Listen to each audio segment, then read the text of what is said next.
Et on va lire un texte dans l'Évangile selon Matthieu. On va lire au chapitre 2, les versets 25 à 32.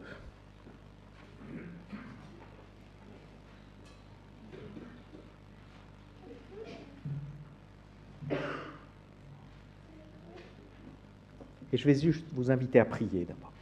Seigneur, merci. Merci parce que tu es venu parmi nous. Et nous avons entendu cette question tout à l'heure, qui a cru à celui qui avait été annoncé et qui est venu? Et ce matin, nous voulons te dire que nous croyons en toi et que nous désirons écouter ta parole. Seigneur, merci ce matin de nous accorder d'entendre encore ce que tu veux nous dire. Amen.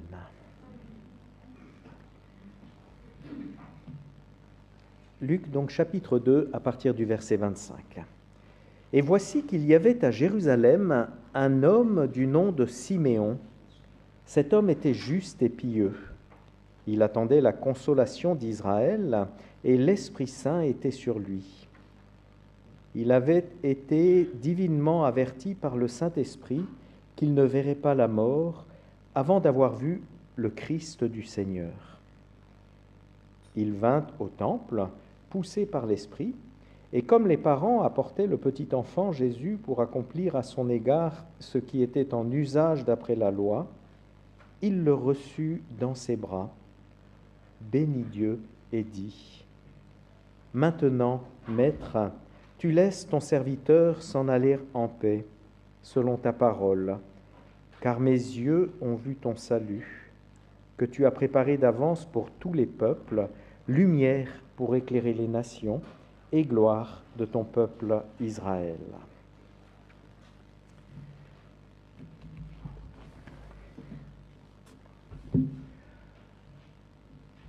Il vous est peut-être déjà arrivé de faire une rencontre qui vous a laissé un souvenir très fort. Peut-être le souvenir lié à la personne que vous avez rencontrée, à ce qu'elle a dit, peut-être, ou bien la surprise même de la rencontre, une rencontre peut-être qu'on espérait, à laquelle peut-être on ne croyait plus vraiment, et pourtant qui arrive là sans crier gare. Et en fait, Siméon, cet homme dont il est question ici, a fait cette rencontre. Et voici qu'il y avait à Jérusalem un homme du nom de Siméon. C'est un petit peu une curieuse façon de commencer un texte, hein, et voici. Un début qui nous donne envie d'aller voir un petit peu ce qui a été dit avant. Mais avant d'aller voir ce qui a été dit avant, regardons un petit peu ce qui est dit juste après. On nous dit que cet homme, il était juste et pieux. Ça veut dire qu'il essayait de vivre d'une manière qui plaît à Dieu. Il méditait sa parole, il priait, il essayait de vivre selon ce qu'il lisait. On nous dit qu'il attendait la consolation d'Israël. Ça signifie qu'il savait que Dieu devait intervenir. Les prophètes avaient annoncé que Dieu allait intervenir d'une façon extraordinaire et pour venir sauver son peuple, pour venir installer son royaume, un royaume de paix où il n'y aurait plus de mal. Et les prophètes de l'Ancien Testament, plusieurs d'entre eux avaient annoncé cela. Et Siméon, il croyait dans cela et il attendait, il espérait. Le texte nous dit même que Dieu était venu dire en secret à Siméon que, avant de mourir, il verrait le Messie, c'est-à-dire le roi qui allait venir pour installer le royaume de Dieu. Et donc Siméon, eh bien, il attendait ce roi. Et le texte ajoute même que Siméon était rempli de l'Esprit Saint. Et il insiste assez fortement là-dessus, puisque à 3 reprises, on mentionne l'Esprit Saint. On nous dit que l'Esprit Saint était sur lui.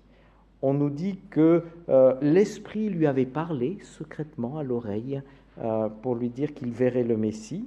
Et on nous dit que l'Esprit l'a poussé ce jour-là à venir au temple.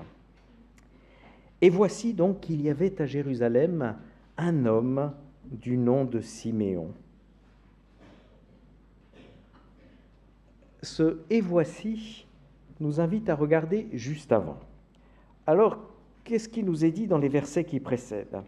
Eh bien, ils nous apprennent qu'on est à 8 jours après la naissance de Jésus. Alors, je sais qu'on anticipe un petit peu ici sur Noël. Marie et Joseph amènent Jésus à Jérusalem, au temple, parce qu'on nous dit qu'ils doivent faire ce que prescrit la loi de Moïse. Présenter Jésus au temple et offrir un sacrifice. Et là encore, le texte insiste fortement en répétant à 3 reprises que si Marie et Joseph viennent au temple, c'est pour respecter la loi de Moïse ou la loi du Seigneur, ce qui est la même chose. Et alors que le texte nous parle de la grande obéissance de Marie et de Joseph, eh bien, il poursuit en disant « Et voici, il y avait à Jérusalem un homme du nom de Siméon qui lui était rempli de l'Esprit Saint. » Et voilà que la rencontre se fait, une rencontre entre Siméon, l'homme rempli de l'Esprit Saint, et Jésus, le nouveau-né, amené par Marie et Joseph, des parents qui obéissent à la loi. Et le verset 27 dit, eh bien, Siméon vint au temple, poussé par l'Esprit, et comme les parents apportaient le petit enfant Jésus pour accomplir à son égard ce qui était en usage d'après la loi, Siméon le reçut dans ses bras. La rencontre d'un vieillard et d'un enfant, la rencontre plus exactement du Fils de Dieu et d'un homme qui espérait sa venue. La rencontre, on pourrait aussi dire, d'une obéissance à la loi et d'une inspiration de l'Esprit. Et je trouve que ce texte, il est plein d'enseignements. Il nous montre comment la loi du Seigneur et le Saint-Esprit agissent ici conjointement. Ici, on n'est pas du tout dans une opposition entre la loi et la grâce, comme on peut lire d'ailleurs dans certains textes de la Bible, ou entre la lettre et l'esprit, mais bien au contraire, on est dans cette complémentarité ici de la recherche d'obéissance à la loi et puis l'action de l'Esprit Saint. La loi ici, c'est vraiment le moyen d'obéir à la volonté de Dieu, de chercher à lui plaire. Pour nous aujourd'hui, ce qui est évoqué comme la loi, eh bien pour nous aujourd'hui c'est ça, c'est la Bible dans son ensemble, là où Dieu nous parle et là où il nous montre comment vivre une vie qui peut lui plaire. Mais en même temps, attention, le texte nous dit que la loi ne remplace pas l'esprit. Bien plutôt, la loi et l'esprit ici travaillent ensemble.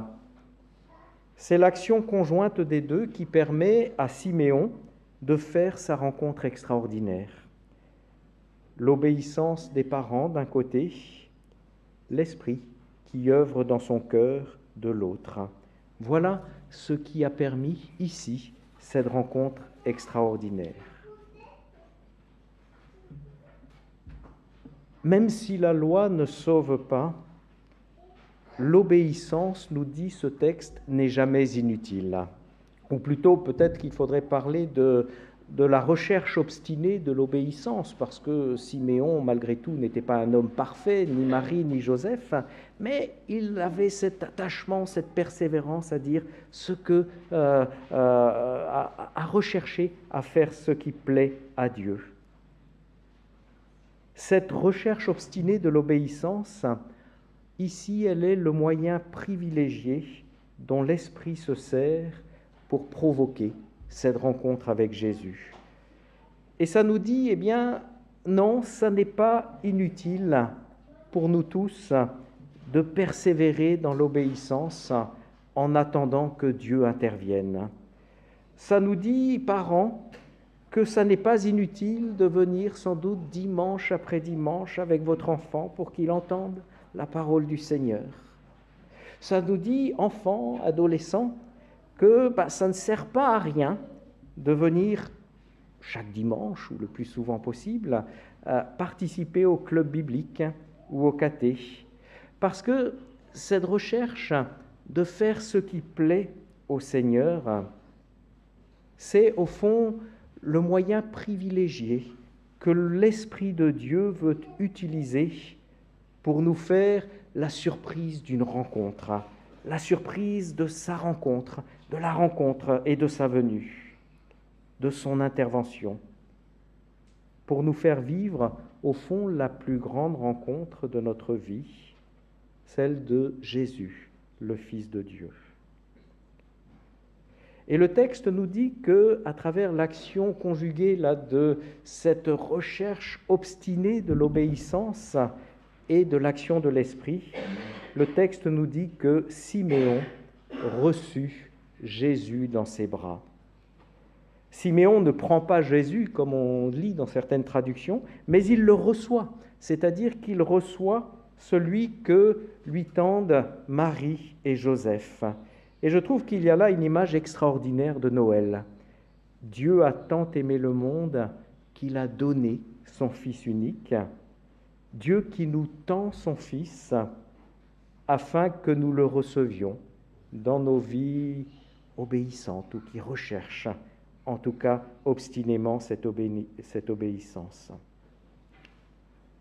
Voilà la grande rencontre à laquelle ce passage nous invite, recevoir dans nos vies celui que Dieu nous tend dans son amour infini.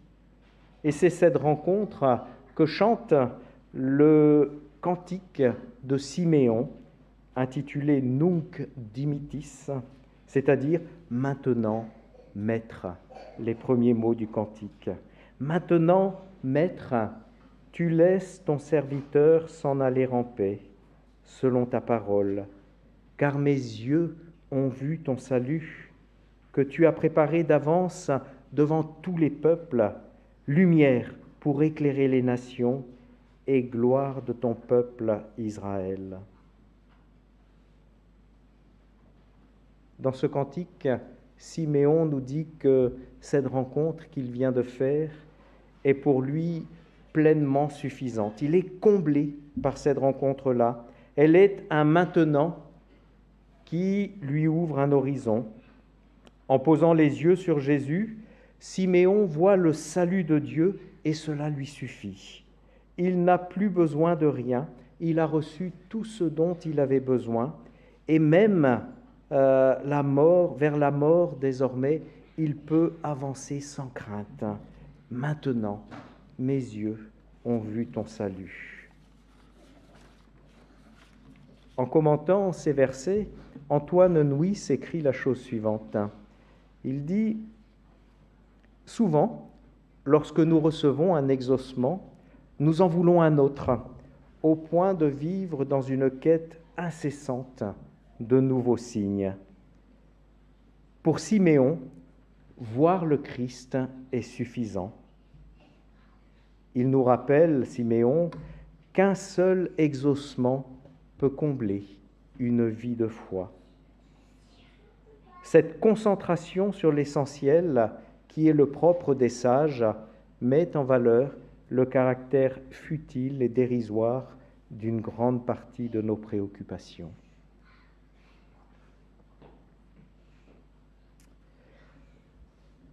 Alors, à la veille de célébrer Noël, eh bien que nous puissions dire avec Siméon, « Maintenant, Seigneur, je peux marcher en paix, car tu es venu dans ce monde, car tu es venu dans ma vie, car mes yeux ont vu ton salut. L'essentiel m'a été donné. » Amen.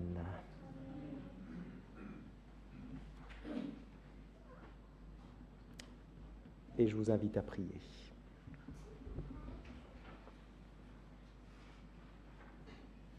Seigneur, que dans ce temps de Noël, et comme cela nous a été rappelé ce matin, nous puissions reconnaître dans ta venue ce qui est essentiel pour notre vie, ce qui nous suffit par-dessus toute autre chose. Merci Seigneur d'être venu. Merci de nous permettre de reconnaître que dans ta venue, nous recevons ce qui est essentiel pour nous et ce qui nous permet d'avancer sans crainte. Comme Siméon, aide-nous à dire maintenant mes yeux ont vu ton salut et je peux aller en paix.